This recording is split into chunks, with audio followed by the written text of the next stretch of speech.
People want the device that's going to make their life easier.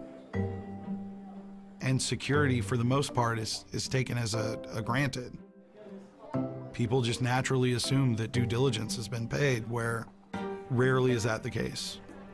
Trying to make the internet secure, to make it a safe place, has become a billion-dollar industry. It's an industry really designed to do one thing: stay one step ahead of malicious hackers. Now you'll notice I said malicious hackers, because as it turns out, hackers come in different flavors. White hats are the good guys, black hats are the bad guys, and gray hats fall somewhere in between. My friend Sammy Kamkar is one of the good guys. I got into hacking and technology when I was around 10 years old.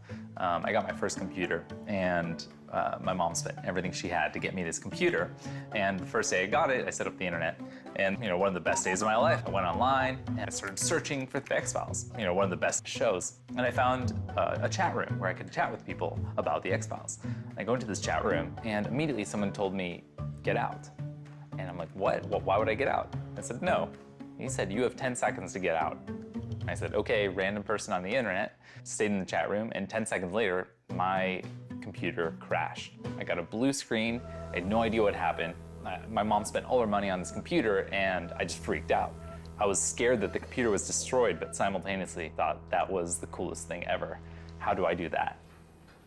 Hacking was a lot different than the hacking that people associate today. There was no malicious intent, there was no theft. It was all very, very much driven by intellectual curiosity. Driven by that curiosity, Sammy, who at the time wasn't even old enough to drink, figured out how to hack into MySpace, a wildly popular early social media site.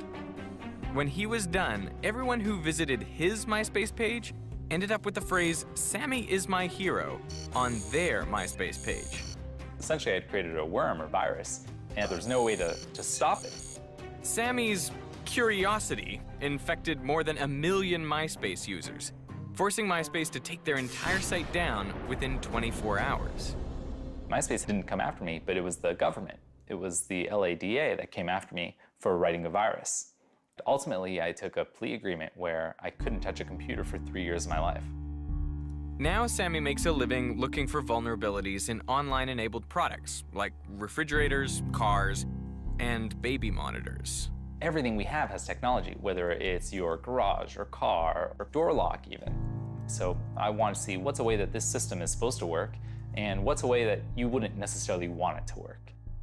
Sammy is a member of a new and growing international workforce. Young white hat hackers hired to break into impenetrable systems and close their loopholes for them. Welcome to HackerOne.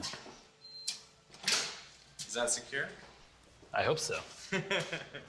Companies looking to identify hard-to-spot vulnerabilities or bugs frequently offer cash rewards called bug bounties. And like a high-tech headhunter, HackerOne connects the talent to the task. We use the term hacking, but we need to stop thinking about it as something closely related to criminals. It's a very, very diverse community of software engineers, tinkers, hobbyists, academics, security researchers. Microsoft has paid a bounty to a 5-year-old hacker who bypassed the parental controls on his Xbox. Google has done the same to a 7-year-old hacker. Technology bugs crop up all over the place. Anyone is capable of finding them. This is actually Uber's bug bounty program. You see here we're working with a hacker called MDV, and you see that he's now actively engaging with a member of the Uber security team to understand the potential issue he found. What's most amazing to me, looking at this chain, is just how friendly this conversation is. Absolutely. It's a bit like, "Hey, I found this bug," and they're like, "Hey, yeah, you did. Thanks for doing that. Here's some money." Like, it's so conversational. This is absolutely the ideal response that you want to see from a company. This kind of cooperation is nice to see, but it wouldn't be necessary if the vulnerabilities weren't potentially serious. What stops a white hat hacker from turning bad if they find a really good vulnerability? Same thing that stops your local doctor from taking out a kidney and selling it on the black market. We rely upon ethics and legal codes and people's own moral character. The number of bad apples out there who would choose to use that knowledge for malicious or criminal intent is relatively small, and that's okay, as long as we're prepared for them and have designed for that eventuality. Crime has obviously been around with us since the dawn of civilization. Technology just allows criminals to really automate their attacks, to scale them, so now you can have a guy out in Eastern Europe that is attacking someone here in the United States without any repercussions, without a great deal of effort, and that's what makes it so different. It had been a busy morning. I was answering emails and watching TV when my mom called. She was going on and on about some problem with her computer, and she was using words like hijacked and these crooks. First, I noticed that my computer is incredibly slow. And then I saw this message there. All your files are encrypted. Welcome to the world of ransomware, a virus that's surprisingly easy to catch. Usually ransomware is introduced through email. It's usually unsolicited email, but sometimes it's a more elaborate cybercrime where someone may have manipulated an email address of someone that you know, changed a letter, changed a punctuation mark, and when you open that email and click on that link, your computer is infected. The virus then grabs every personal file on your computer and locks them up, encrypts them with something that's actually called a key. And without that encryption key, everything on your computer is inaccessible, gone forever, unless you pay up. And that's why it's called ransomware. Ransomware is profitable and popular because most people don't have detailed backups of their data. I had all kind of photographs of my granddaughter, but I didn't have extras. They were the only ones.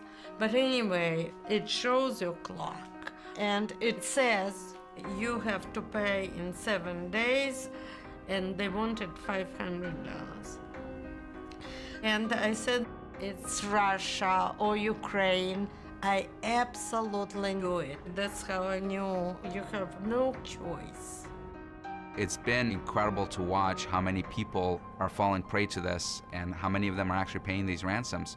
They don't have to get a ransom for everyone, but if just 10% of the people pay, that's millions of dollars, hundreds of millions of dollars. My mom paid the ransom, and she got those files back. There's no getting around it. You either have to suck it up and deal, they stole my files, they're gone, I've got to start from scratch, or you pay the ransom because they're worth that much to you.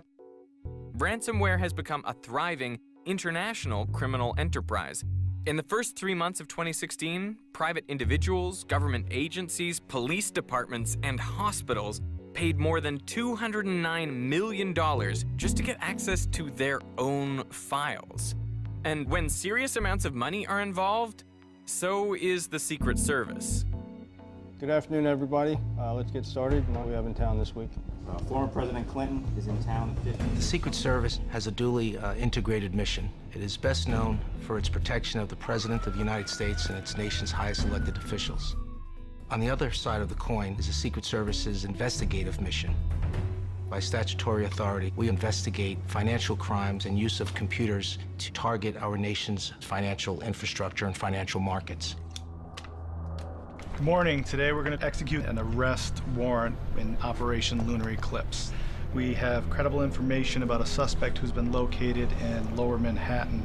The suspect is a white male between the ages of 40 and 50. He was last seen on First Avenue. We're going to execute in 3 teams. When you think of bank robbers, you probably think of masks, guns, and explosives. But modern thieves know that the big money is no longer rooted in the physical world.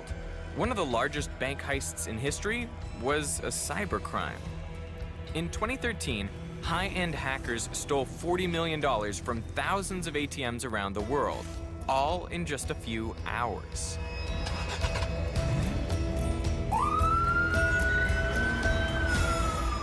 The hackers infiltrated the computer system of a credit card processing company inside a bank within the country of Oman. This is sort of a logistical Ocean's 11 for cybercrime. The hackers found a vulnerability in the company's payment processing platform. they removed the cash limits on hundreds of prepaid debit cards and then had them printed up in the three-dimensional world. The cards were then distributed to a large network of so-called street cashers, thieves positioned at ATMs in 24 countries, all waiting to dip their cards, grab the money, and go. There were hundreds of them waiting for a release of a PIN number. And then, carefully as clockwork, They release the PIN number. These individuals go to the ATM and remove funds.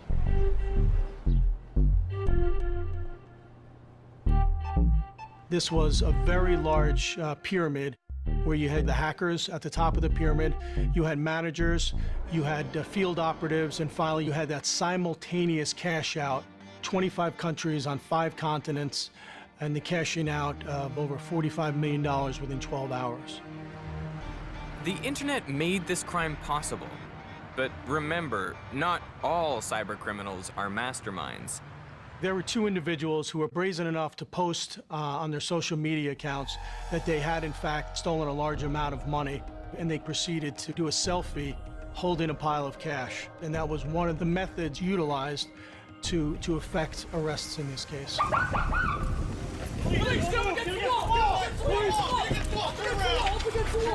Cyber intrusions are a relatively new field.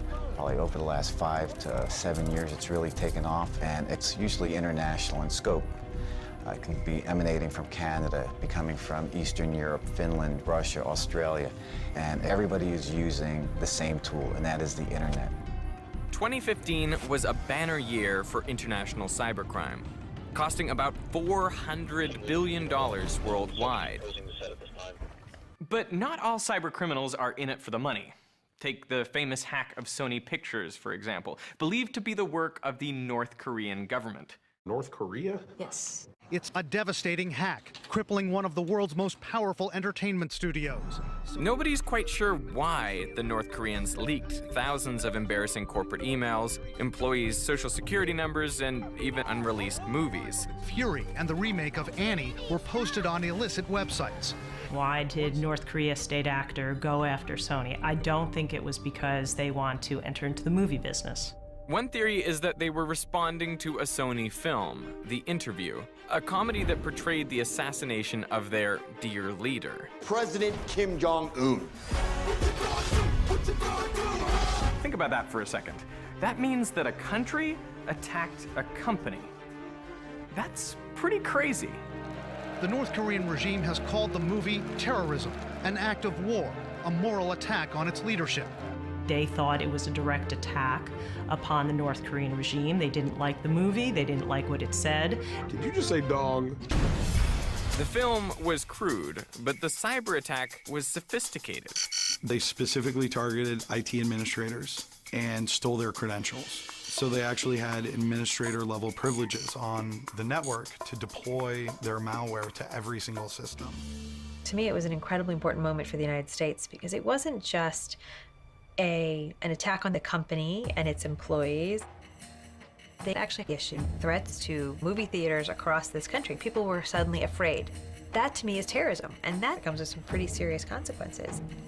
I think the United States government is trying to still figure out the rules of the road in terms of when they should step in to defend the property and the rights of the company. So a state actor going after a Lockheed Martin, for instance, or some critical infrastructure owned in private hands, if it's against our healthcare insurance owned by the private sector. If it's the financial sector, where I have my money and I can't retrieve it out of an ATM. I mean, at some point, and we're trying to figure out when this line is, when does hacking become an act of war? So as you all may be aware, recent reporting suggests that Air Force Space Command was hacked. We don't know much. We know that it was a grave breach. We believe that the route of ingress actually came from a subcontractor, part of the Defense Industrial Base. We're not sure what they absconded with at this point, but we do believe that our GPS systems have been compromised. Okay, at this point. These issues of national network security are at an enormous scale. What is the security that's going to take care of locking nuclear missiles and warheads? What is the security that's going to take care of the power grid or the GPS systems? These are very vital questions, and the consequences of being wrong are extreme. Here at West Point, instructors like Major Sean Lonergan are exploring those questions intensely as they train our next generation soldiers to be cyber warriors. You know, the United States has enjoyed, ever since our founding, a lot of security. We've had friendly neighbors to our north and our south, and our two best allies, the Pacific and the Atlantic, typically keep us safe. But now, cyber is the one domain of warfare where we face near competitors. Someone abroad that can reach out and attack the U.S. homeland. And that's a giant concern for us. Do you think we could give the civilian sector access to the military-grade GPS? I think it's worth addressing. If our satellite-based global positioning system really were hacked, as in this exercise, you'd be surprised just how far-reaching the consequences would be. Take GPS away, there's no more target tracking, there's no more guided missiles. But the largest impact would be agriculture. They're using computers with GPS to drive combines and water and harvest. And if you take GPS out of that equation, and those machines can't navigate anymore, we'd lose billions of dollars. So what happens if we hold Pakistan responsible, even if they're actually not the culprit? One of the big things in cybercrime and cyber warfare is attribution. It's one thing if you rob a bank and there's a picture of you going through the bank and we have a pretty good idea you just robbed the bank. But if you're attacked by another nation in cyberspace and you can't even figure out who attacked you, as a matter of national policy, what do you do about that? It's a new kind of warfare. In the old days, countries needed long-range missiles to reach us. Now they can do an awful lot of damage with not much more than a keyboard. We know that this country's infrastructure is being probed, but not just our infrastructure. I think that we are seeing more and more these persistent threats, right? The hacktivists, the criminals, the state actors. We don't even know oftentimes what they want to achieve by them. In 2016, the Defense Department allocated $5.5 billion to cyber operations, with a large percentage dedicated to the U.S. Cyber Command. But ironically, one of our biggest leaps in cyber defense dates back to a horrifyingly low-tech attack.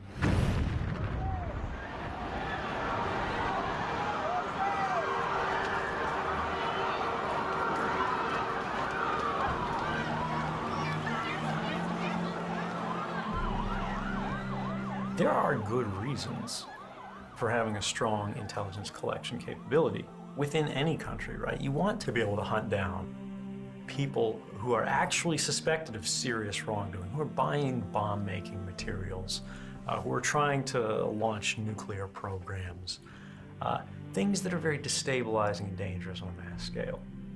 It was former NSA contractor Edward Snowden who first revealed how a program designed to find terrorists overseas was massively and secretly expanded after 9/11 to spy on American citizens. I worked at the NSA. I worked directly with the tools of mass surveillance in my last position in Hawaii. I could see the world's internet traffic. I, sitting at my desk, could type in any name, sort of any phone number, and pull up the records associated with that traffic. Now, there are some policy restrictions on how this is supposed to be used. They say to target an American, for example, I should get a warrant before I do it. But technically, it's already in the system, just waiting to be looked at. Of course, the NSA had a lot of help. The tracking capability was already built into the internet. Companies like Apple, Google, Microsoft, and Facebook are happily collecting, storing, and selling data about their users. That's us. You know, a lot of people are worried about government agencies spying on them, but they don't seem to be worried about Google or AT&T, who are handling their data minute by minute, and in fact can do pretty much whatever they want with it. You have to realize that when you're using the internet, the byproduct of your daily activities in the modern world are producing records.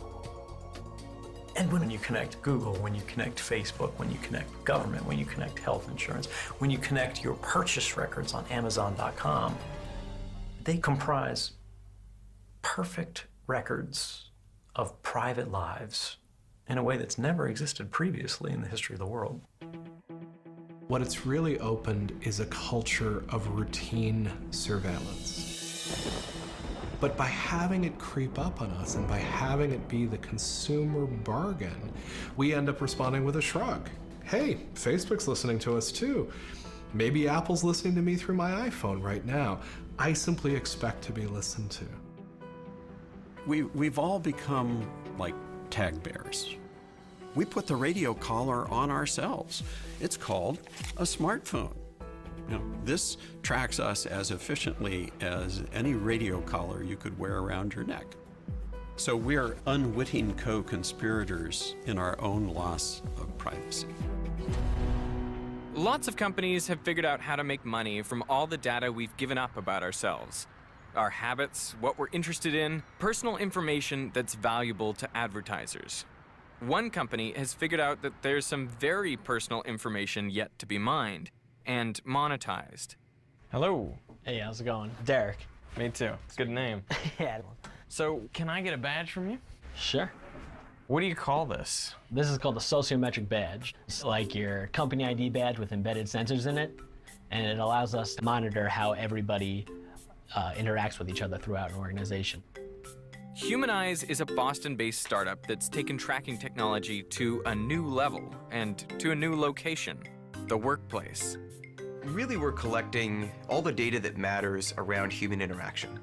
Most companies collect a lot of data about their customers, but if I ask a company, you know, how much does your engineering team talk to your sales team? They actually have no idea. We have 2 microphones on the badge, one on the top, one on the front. They don't record what you say, but in real time, we're doing voice processing. Right now, for example, it's capturing the percentage of time that I talk, my tone of voice, how loud I speak. The idea that if I'm starting to speak a little bit more quickly, that indicates something about our conversation. We also have proximity information. If you're wearing a badge as you are right now, I can tell that I'm talking to you. I can also tell where I am within the office. We have a motion sensor on here as well, same as in your cell phone.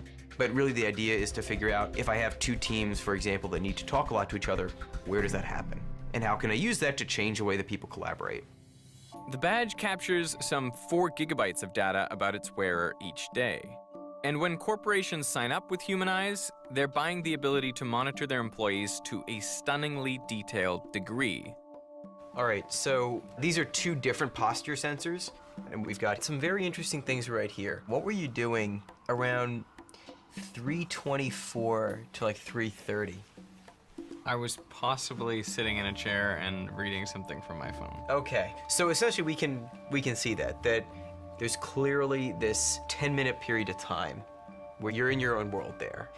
And I think what's important here is not to say, like, look at these specific behaviors, because we don't show this kind of data to anyone, even our customers, but you know, having this specific level of granularity across thousands or hundreds of thousands of people, you start to think about the sort of things you can actually learn at that scale about what actually goes on at a company. This would have been ludicrous 50 years ago. The notion that we were constantly being surveilled, this was the sort of thing that Orwell could write a book about and we would be shocked about.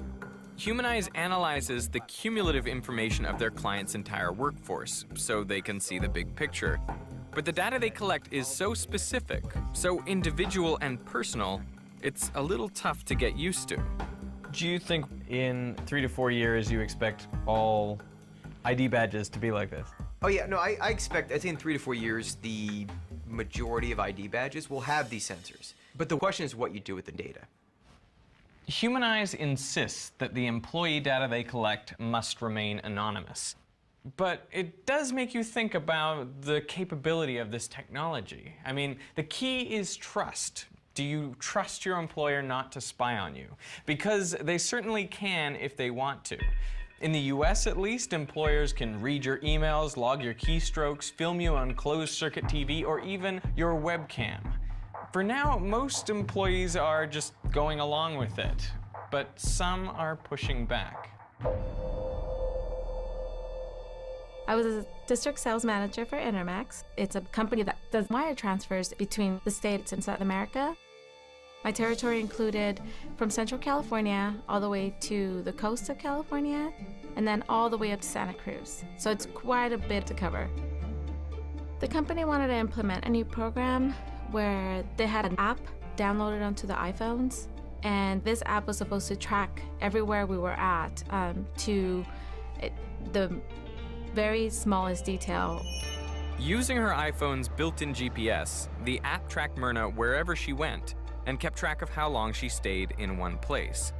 Her employers even knew how fast she was driving, and she wasn't allowed to turn it off. They were monitoring all the time. So I felt, I don't know, exposed all the time. I never said no to office hours or work hours, but clearly you're tracking this. Not only are you tracking it, but you're recording it. And so why are you keeping this data? How much data do you have on me? And what are you gonna do with it? All those things were just scary. So myself and another coworker decided not to use this app, and were immediately terminated. Myrna filed a lawsuit against her employer. I was surprised by the brazenness that occurred here. I'm not surprised that an employer would try to track its employees. And we know from past experience that our employers take a lot of liberties with our privacy rights. And they tell us sometimes on our way in the door, you're on our time, you're on our machines, we have a right to look at what you're doing. But that was before the internet invaded our workplaces. It's a very different scenario where you have people out in the field, and especially when we're using the same device for work as well as for personal use, where you're monitoring what they're doing on their breaks and after their hours. That feels creepy to me, and I think it felt creepy to Myrna. So if our bosses and Google and our government are all trying to track us, what are we supposed to do? Just throw out our smartphones and disconnect from the internet entirely? Let's face it, that's never really going to happen. So the other extreme is we could throw privacy completely out the window. Think it's hard to imagine? Well, we don't have to.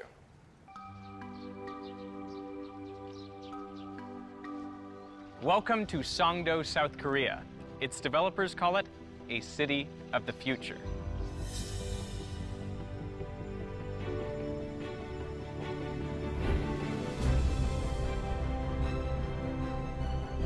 Before 2001, all of this was underwater.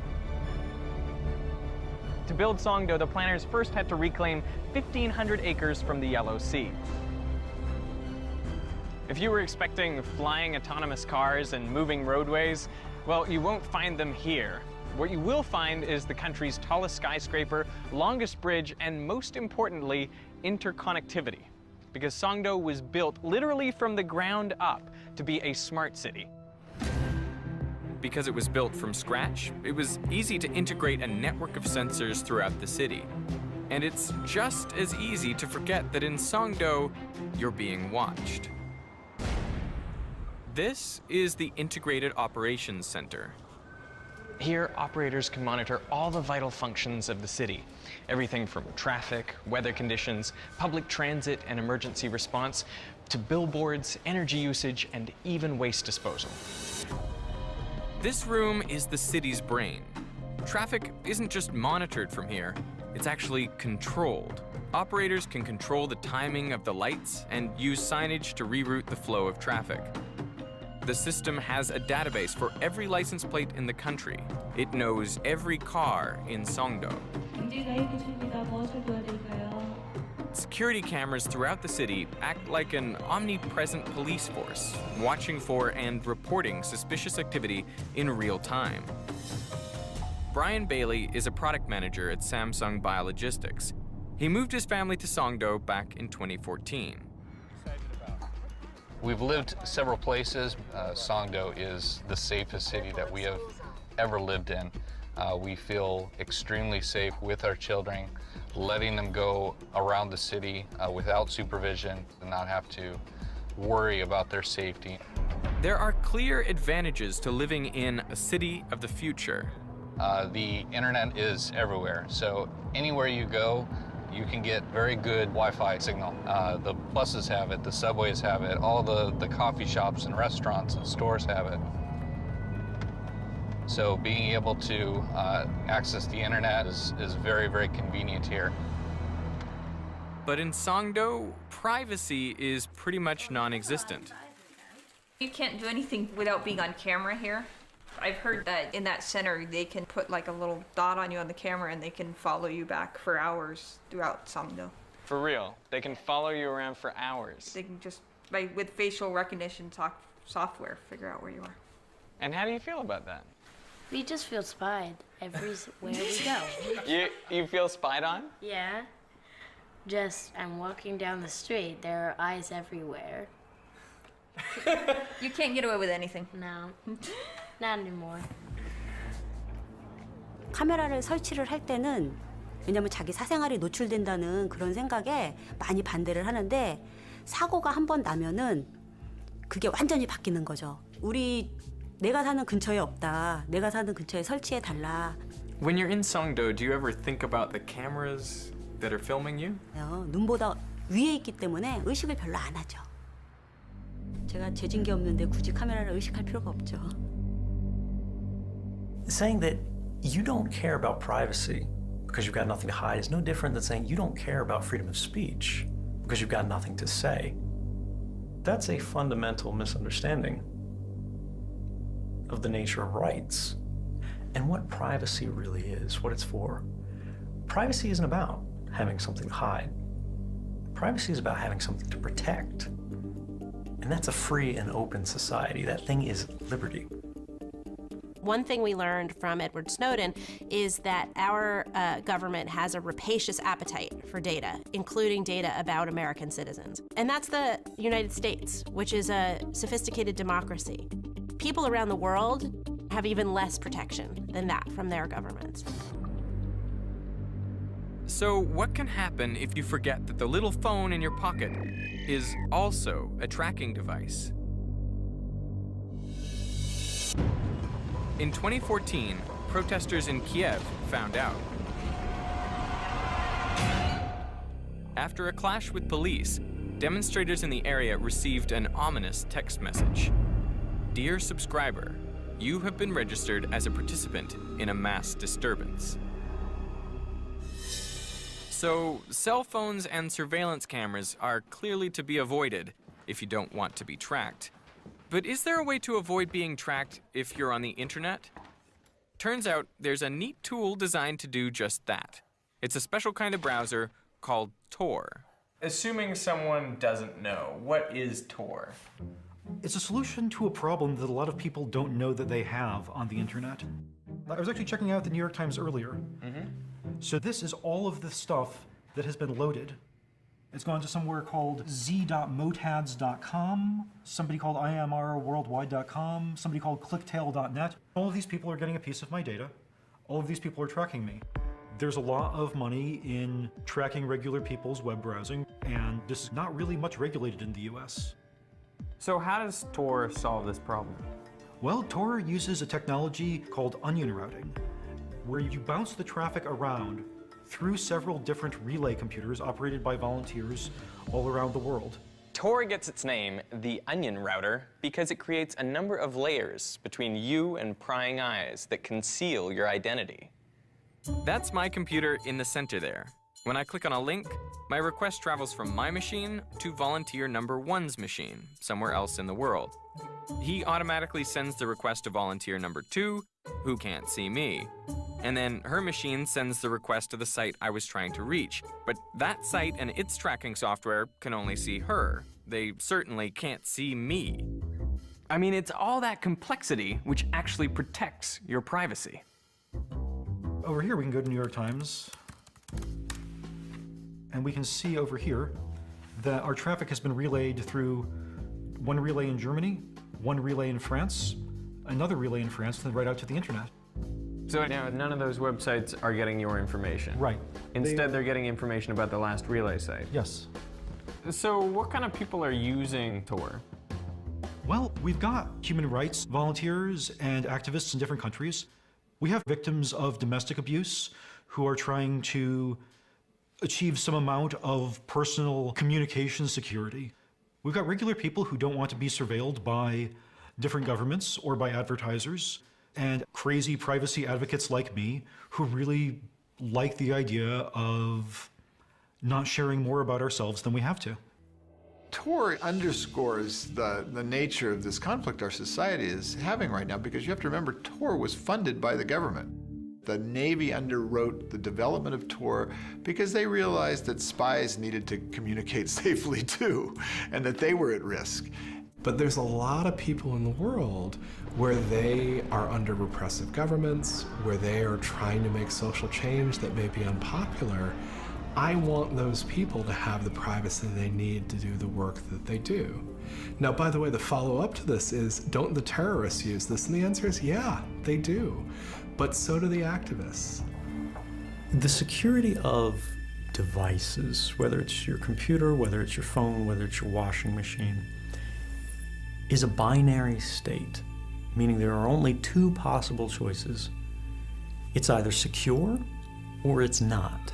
There's no option to make a device secure against bad guys, but insecure against good guys. All of us are secure, or none of us are.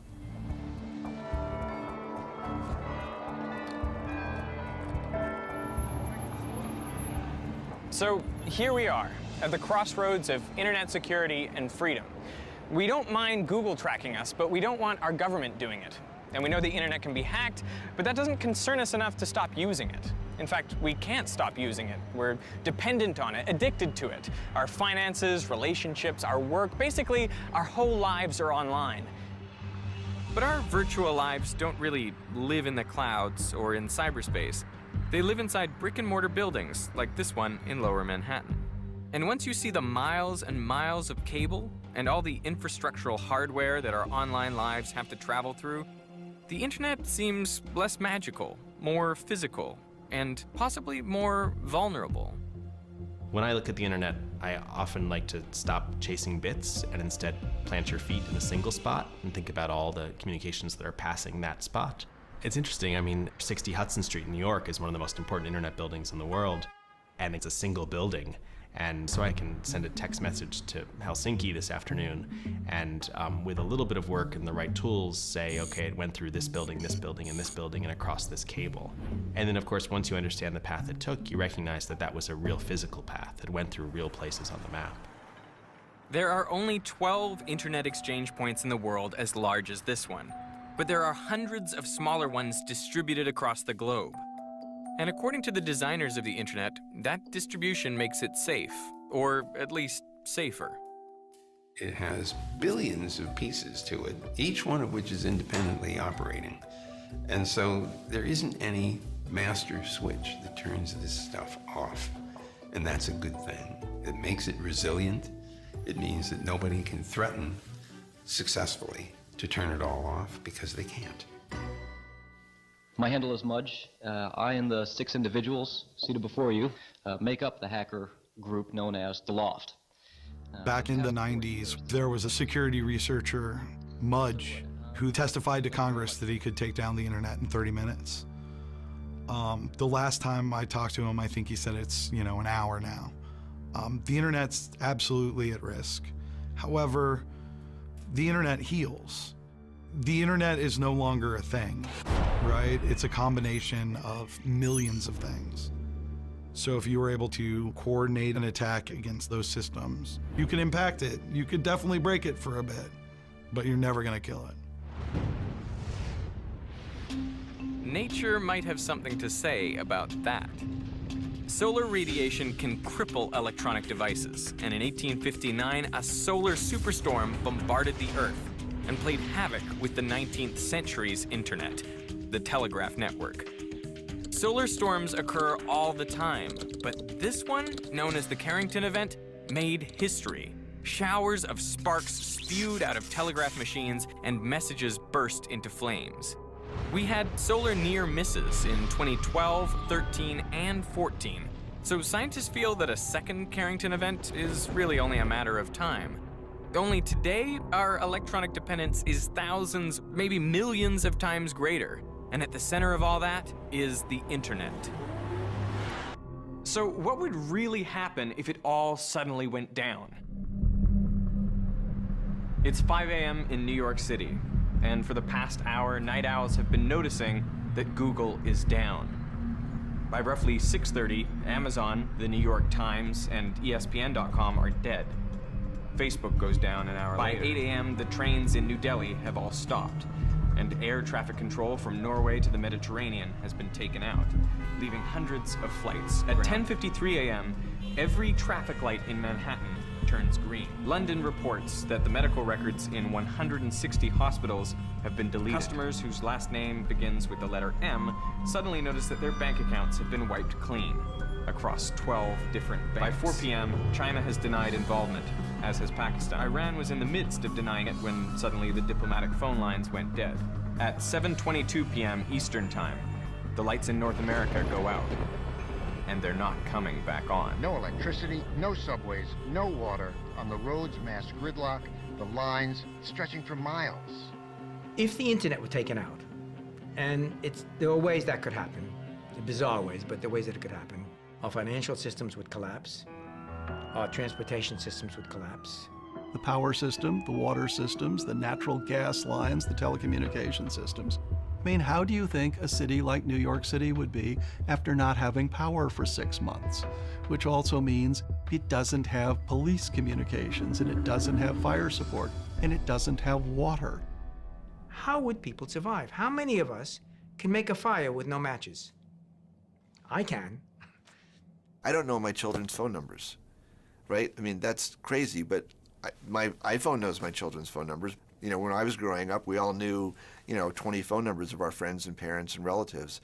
We're sort of outsourcing our memories into these devices, and we're so dependent on them now, and there's really there's no backup to the internet, right? If there was if there's a virus that went in and basically brought the internet to its knees, it's amazing how quickly civilization might be brought to its knees as well.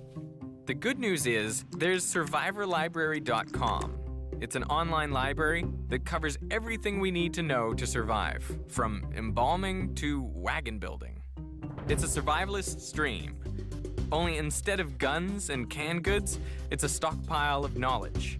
But the bad news? It's on the internet. But even when solar winds and fearsome hacks aren't tearing it down, even when the internet is functioning normally, our precious information is still surprisingly fragile. I mean, remember these? Or this? The same fate of obsolescence awaits all formats of storage media we use today. We have another huge looming problem that we know about, and that's the possibility that all that digital content won't be correctly interpretable 100 years from now, because the software that knows what it means isn't running anymore. And so this is another nightmare that needs to be dealt with, the looming potential of a digital dark age. The reality is obsolescence is always been around us. It doesn't matter if it's about transportation, it doesn't matter if it's about technology. It happens. When it comes to things like archival storage, you as the custodian of something that you believe should be preserved for future generations need to be prepared to keep recopying it into the current media of the day that seems to have some longevity. That's just life in the big city. And is it frustrating and annoying? Constantly. But sometimes the problem's not technology. Sometimes it's just business as usual that causes precious information to disappear. One thing we discovered is the web is completely ephemeral. It only lasts, on the average, 100 days before a page is either changed or deleted. 100 days. Sometimes it's inadvertent, and often it's for commercial reasons. When companies make a decision to just delete the past work that you've invested in putting onto their websites. Keeping old stuff alive is not easy. So the goal of the Internet Archive is universal access to all knowledge. How do we build a World Wide Web that is reliable and isn't dependent on one piece of hardware being up or one company staying alive? The Internet Archive's signature invention is the Wayback Machine, which takes snapshots of websites at regular intervals, so that if content changes or a company goes out of business, that material isn't lost forever. Right now, websites are preserved using a complicated algorithm, but the Internet Archive's ultimate goal is for all websites to be represented. When we first started collecting, the World Wide Web was probably only about 30 million pages. Now we collect about 1 billion pages every week. Our total collection is about 500 billion pages that are in the Wayback Machine. Archive employees in San Francisco and around the world are constantly digitizing print materials, videos, games, and operating systems, all kinds of ephemera. Everyone involved with the Internet Archive project has at least one thing in common. They're counting on a future. The servers just in this room are about 5 petabytes of data, and that's the primary copy of the Internet Archive. And I've been designing supercomputers my whole career, and the great thing about these is the lights actually mean something. Every time a light blinks is somebody uploading something or downloading something from the Internet Archive. Those lights signify our hopes for a future that includes all our knowledge and all our frailties, all wrapped up in humankind's most versatile and most awe-inspiring invention. When you think about it, our whole civilization rests on this infrastructure. From the moment you get up in the morning, to the moment you go to sleep at night, from the moment you're born to the moment you die, and everything in between. I think it's a quarter of a century on from the first commercial website. It's time to have the hard conversation. Have we achieved what we thought we'd achieve? Where are we? Or do we need some course corrections? I'm a huge optimist. I think 25 and 50 years from now, when we're having these conversations at the 50th and the 75th and the 100th anniversary of the commercial internet, we will say that we have built a society, hopefully, that brings out the best in our value structure. Right now, the internet is a tool. A very powerful tool, but a tool nonetheless, and one that we're still trying to figure out how to use best. And like any tool, it depends on who's using it and why. Since there will always be good guys and bad guys, we'll have to stay vigilant. But there's more. I think that, if you look at those exponential growth curves, I think we're at one of those moments where it's like, it's about to curve upwards and it's about to go like that, Technology is a living, breathing thing. It's almost like technology has wants and needs, just like biology does. So it is an organism. It is an extension of us. Some very smart people have warned that any moment now, the internet could evolve, could become something more than just a tool. Perhaps an intelligence capable of using its own tools. But where would that leave us? I worry a lot about just pure humanity now, the way these technologies are emerging and at the rate at which they're emerging, and what our role is with these systems and machines that are surrounding us. And it's not clear that we will be the masters of our destiny any longer. We're in an amazing time to be alive. Today we have about 14 billion connected devices. My phone, your TV, my Tesla car, all these things are connected devices. There are 14 billion of them. We're going to be going from 14 billion to 100 billion by 2020. We're entering towards a world eventually that everything is being imaged and recorded, and we're going to be able to know anything we want, anytime we want, anywhere we want. This is our trillion sensor economy. And how you mine that data and what questions you ask of that data is what's going to really change the way we live our lives. I am not dumb enough to try to make predictions about the internet over the next 10 to 20 years. I will assume that the internet will be ubiquitous. I will assume that it will be noisy and rowdy. I will assume that it will be a mix of corporate controlled and fiercely independent, and it will be complicated and a blessing and a curse at the same time. Well, given how fast technology moves and how quickly we adapt to it, I don't think we're going to have to wait very long to find out. So don't blink.